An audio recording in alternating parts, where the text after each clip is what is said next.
We are trying to let some other bills move forward, but if any serious action happens on this bill, that it ought to be happening next week. All right, thanks a lot. Peter, I don't mean to ask this, it's already been asked, but is there anything that you can do to stop this legislation from passing now, or has your hand been played?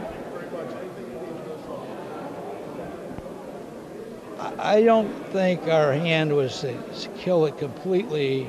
It was to allow the public to know what the bill is and let them speak and let them hear. To take a bill that's just a radical change, it hasn't been anything like this in 40 plus years.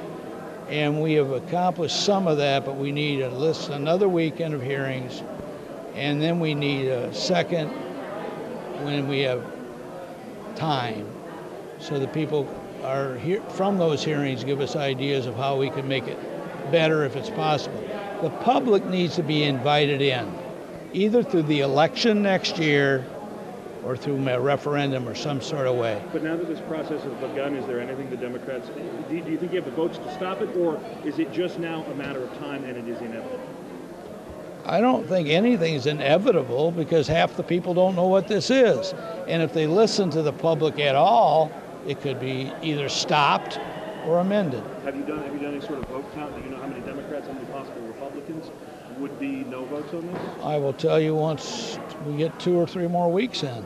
Right now, they don't even know what it means, including their leadership doesn't know what right to work means. Would you classify today as a win, a loss, or a draw? I think it's a win. We're able to report what we've done and the successes we've had. Okay, 50% of the people didn't know about it. Now we probably reduced it, only 45% don't know about it. So you need about 9 more weeks? Yeah, maybe. It depends on how, if there's a exponential increase in the days of knowledge being dispensed. There have been some talk that some folks in your caucus were getting a little antsy about being sort of back in the room by the Supreme Court. You know, some folks would just come out. Some people said, no, let's stay. We had that every day in Urbana. Every day. How about here? Every day.